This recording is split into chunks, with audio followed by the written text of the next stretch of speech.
Tres ya. Buenos días, aquí nos encontramos con nuestro compañero Oscar, es estudiante de la Facultad de Ciencias Económicas. Y bien, vamos a realizar unas pequeñas preguntas. El objetivo de esta entrevista es conocer el rol que desempeñaron las personas, tanto estudiantes como profesores, que participaron en la recaudación y distribución de donativos dentro del centro de acopio que se llevó a cabo en el Coliseo. Bien, para empezar, ¿qué papel consideras que desempeñó la Facultad de Ciencias Económicas al momento de brindar la ayuda humanitaria? Bueno, en el caso de la facultad específicamente, el centro de acopio de la Universidad Central durante el paro de octubre fue una iniciativa de la Facultad de Ciencias Económicas con otras facultades de Ciencias Sociales. Entonces, es sumamente importante por el hecho también de que muchas autoridades, estudiantes y autoridades de la facultad fueron los que estaban, digamos, al mando inicial, ¿no? Porque después se dio un fenómeno bastante interesante, pero al mando inicial organizativo estuvo a cargo la Facultad de Ciencias Económicas y jugó un rol preponderante, ¿no? en el desarrollo del centro de acopio de la universidad. Listo. Tal vez sabes más o menos cómo se consiguió que la Universidad Central como tal abriera las puertas a nuestros hermanos indígenas. Bueno, lo que sé es que fue un proceso de negociación, ¿no? Fue un proceso de negociación con las autoridades más altas de la universidad, con las autoridades altas de las facultades que, bueno, tuvieron la iniciativa, con el centro de investigación que es el ICIP, el Instituto Superior de Investigación y Posgrado, con los estudiantes. Entonces fue un proceso de negociación porque sabemos que es un tema, digamos, delicado, ¿no? Fue un tema delicado en términos políticos, entonces fue un tema de negociación. Pero al final lo que primó fue la ayuda humanitaria, que para personas que venían básicamente de sus tierras, muchas veces incluso caminando, y no venían con nada. Entonces fue al final lo que primó fue el sentimiento de ayuda humanitaria, ¿no? Y eso fue lo que marcó las negociaciones. ¿Cuál consideras que fue el rol tanto de profesores como de estudiantes al momento de brindar esta ayuda? Fue crucial, ¿no? Porque muchos estudiantes y profesores, y eso fue lo mejor quizá de lo que vimos en el centro de acopio, fue el hecho de que fueron todos voluntarios, ¿no? No es que ningún profesor te iba y te daba puntos, no, fue todo 100% voluntario para profesores y estudiantes. Entonces, más que nada fue el espíritu de intentar ayudar, ¿no? De intentar dar algo para ayudar a todas estas personas que luchaban por algo que, bueno, más allá de los matices políticos que cada uno pueda tener, ¿no? Pero algo que ellos consideraban justo y que la ayuda humanitaria es para todos, ¿no? Sin importar. Correcto. Tú que participaste dentro del centro de acopio, ¿cuáles fueron los medios de comunicación por los cuales se difundieron los mensajes para recolectar y distribuir a su vez?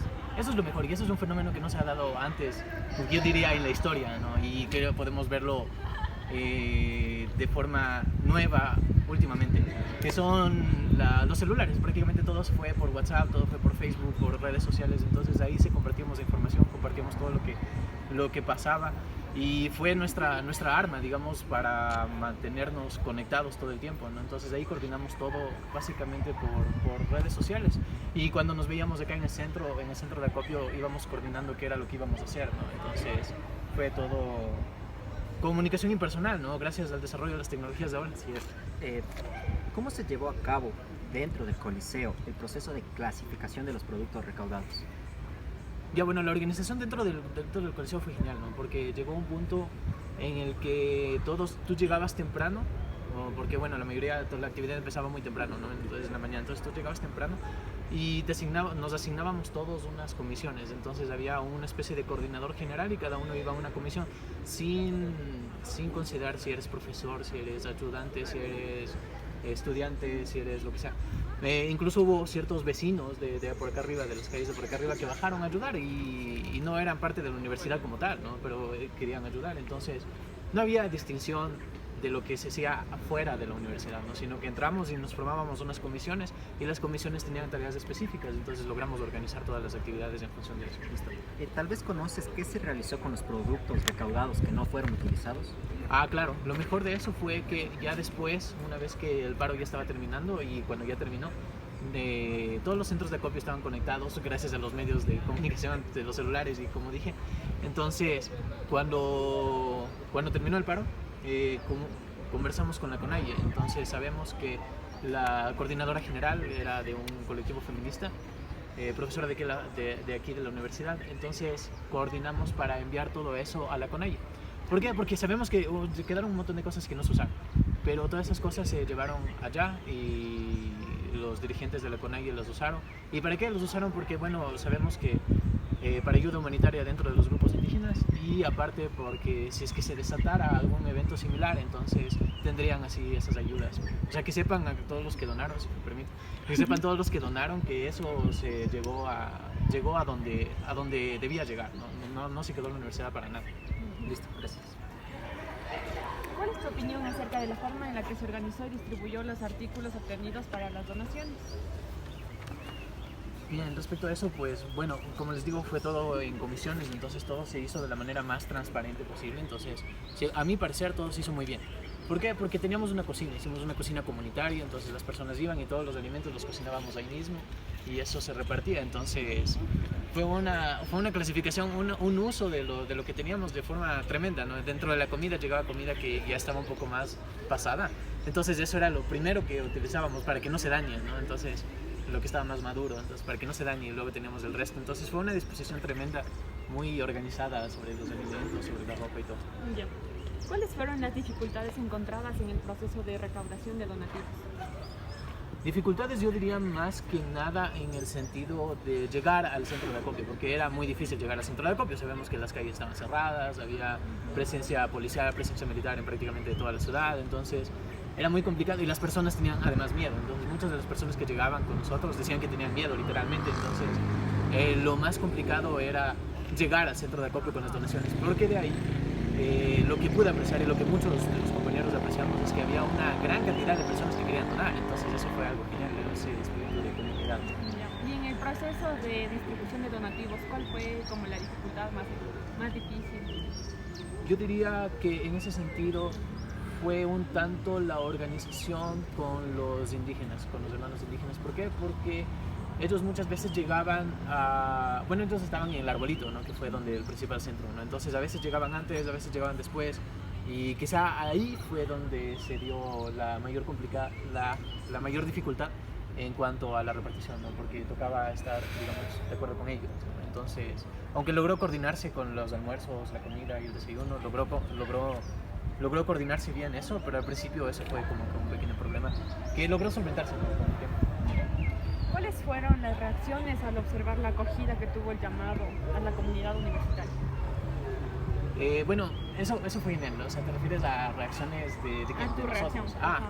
Bueno, eso fue genial por el hecho de que es como un espíritu de comunidad, todos nos sentíamos como parte de algo más grande que nosotros mismos. Eso fue lo mejor, eso fue lo que más nos gustó a todos, ¿no? Todos nosotros éramos una pieza de un sistema más grande que era la ayuda humanitaria a nuestros hermanos indígenas, entonces fue perfecto. Y ya te digo, teníamos estudiantes, teníamos vecinos, teníamos profesores. El rector sé que visitó un par de veces, no lo pude ver, pero el rector sé que visitó un par de veces. Entonces todos estábamos ahí, había colectivos sociales, feministas, trabajadores, sindicatos, aparte de los hermanos indígenas, y todos ayudamos, entonces. Más que nada fue el sentido de comunidad, no fue lo mejor. Bajo tu perspectiva, ¿en qué condiciones llegaron los indígenas al centro de acopio? Bueno, en cuanto a las condiciones en que llegaban, bueno, muchos llegaron en camionetas, en camiones y iban amontonados, ¿no? Muchos llegaron, bueno, prácticamente jalando dedo, me contaron. Entonces, fue sumamente difícil para ellos, ¿no? Sabemos que muchos incluso llegaron caminando a Quito, ¿no? Gente de Cayambe. Entonces, en ese tipo fue bastante difícil para ellos, ¿no? Y en el sentido de que cuando llegaron acá, quizá esperaron que la situación acabe rápido, ¿no? Que un gobierno más, digamos, responsable en sentido social los acoja de mejor manera, pero no fue de esa forma. Entonces, al final llegaron sin nada y tuvieron que quedarse 11 días aquí luchando en las calles sin nada. Entonces, fueron condiciones bastante difíciles para ellos, ¿no? Entonces, bueno, ahí jugó nuestro papel de todos los centros de acopio, ¿no? Para ayudar y de todos los ciudadanos.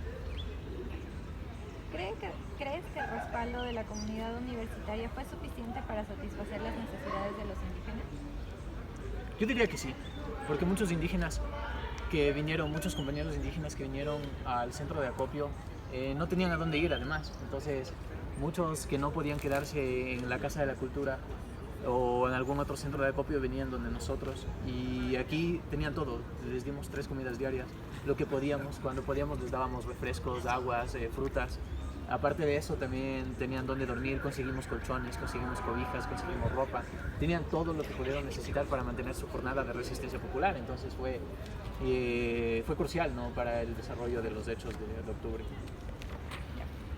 ¿Cómo mejorarías el proceso si llegara a suceder en lo posterior un evento similar? En realidad el proceso al principio tuvo muchos problemas. Entonces, ¿por qué? Porque fue prácticamente improvisado al principio. Porque nadie sabía que se iba a tomar tanto tiempo, ¿verdad? Entonces al principio fue un poco complicado coordinar todo eso, pero al final lo que primó fue los intereses de ayuda humanitaria. Entonces si es que volviera a suceder, la coordinación vendría desde el inicio, ¿no?, para ya no improvisar al inicio, y ya tenemos la experiencia de todo lo que se fue haciendo con el paso del tiempo, ¿no? Entonces ya yo diría que estaríamos bastante listos en sentido de experiencia, en sentido de todo lo que hicimos, sabemos cómo manejarnos ahora y podemos solventar cualquier error que se haya producido en octubre. Entonces estamos bastante listos como universidad. ¿Cómo te sientes al pensar en las manifestaciones de octubre? Bueno, las manifestaciones de octubre son un fenómeno social que no podemos dejar de considerar, ¿no? Es sumamente importante el hecho de que no pueden golpearnos después de un proceso grande, después de un proceso importante, digamos, de desarrollo social, que vengan y nos golpeen con algo así como la caída de los precios de los combustibles. Es algo que golpea nuestros bolsillos, ¿no? Es algo que golpea, y se ha demostrado en la Facultad de Economía, se ha demostrado no solo en la Universidad Central, en la Universidad Politécnica, en la Católica y por un montón de investigadores independientes, que se podían hacer muchas otras cosas diferentes para recaudar el mismo dinero o mucho más dinero de lo que quería el gobierno sin quitar los subsidios. Entonces es una decisión, primero que la tomaron improvisada, es una decisión sin diálogo, es una decisión que un gobierno democrático no debería tomar nunca. Entonces las jornadas de resistencia de octubre fueron solamente la manifestación del pueblo en cuanto a un gobierno que no es democrático en el sentido de sus decisiones, ¿no? Entonces es muy importante que esto se salve, porque hay una condena al paro. O sea, en los medios de comunicación vemos que están deslegitimando el paro de octubre, pero en realidad el paro de octubre es sumamente importante y tenemos que valorar lo que sucedió en octubre porque fue algo muy importante. ¿Consideras que todo el esfuerzo que se realizó valió la pena? Claro que sí, porque aparte del resultado obvio que vimos, que el gobierno tuvo que retroceder al final, ¿no?, en lo de octubre, en lo de los combustibles, tuvo que retroceder al final. Aparte de eso, logramos este sentido de comunidad de que los indígenas pueden venir acá, y pudimos, porque muchas personas, al menos en las ciudades grandes, Quito y Guayaquil, no consideran más allá de su órbita, ¿no? Sin embargo, Ecuador no es solo Quito y Guayaquil, no es solo Manta, no es solo Cuenca. Entonces, más que nada es poner sobre la mesa de diálogo que hay en política y en economía y en sociología. No solo son las ciudades, sino que hay muchas personas que también son parte de la democracia como tal. Entonces tenemos que velar por eso. Entonces es sumamente importante todo lo que sucedió en octubre y no hay que olvidarlo.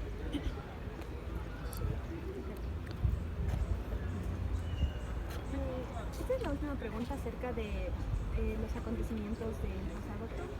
La pregunta es, ¿qué piensas que se debería hacer algo para que no se repita este suceso nuevamente? ¿O más bien piensas que se debería hacer algo para que se repita nuevamente una lucha social como la que presenciamos? Bueno, eso tiene que ir de parte del contrato social, ¿no? Entonces, por ejemplo, no podemos pedir de que no haya otra vez, porque no es algo que se nos ocurre hacer al pueblo y ya lo hace. No es algo así, sino que es una reacción en cuanto a elecciones del gobierno. Entonces, si es que un gobierno elige tomar unas decisiones que son antipopulares, entonces, antes de todo un paro de 11 días con 11 muertos, es necesario de que el gobierno mismo diga consulta, ¿no?, el diálogo. El mismo gobierno del diálogo tiene que saber si es que lo que busca hacer está bien. Entonces, y si no está bien, pues va a tener estas reacciones. Y estas reacciones no es que es algo que se puede evitar, porque no es una reacción de una o dos personas, o de tres, o de Correa, o de Maduro, o de la CIA, o como cualquier otra cosa que puedan decirse dentro de dentro de la lógica que se ha implantado, ¿no? Sino que es un evento, digamos, de las bases populares. Entonces la lucha social no se puede decir que no va a haber o que no podemos dejar que haya, sino que depende mucho de las lógicas del poder político que se manejen, ¿no?, en Carondelet. Ya, y estas serían ya las últimas preguntas para culminar, es más bien para enfocarnos más en el contexto de la entrevista, o sea, preguntas acerca de ti. ¿Qué edad tienes? 22. Ya. ¿Con quién vives? Con mis padres. ¿Dónde te educaste en tu infancia? Aquí en Quito. ¿Un colegio particular? En un colegio particular, del norte de Quito. ¿Y en qué áreas y campos estás enfocando tus estudios superiores o crees que vas a enfocarlos una vez que termines la carrera? La investigación en economía. Sí. Entonces sería todo ahí. Muchísimas gracias por Gracias. tu colaboración. Ya.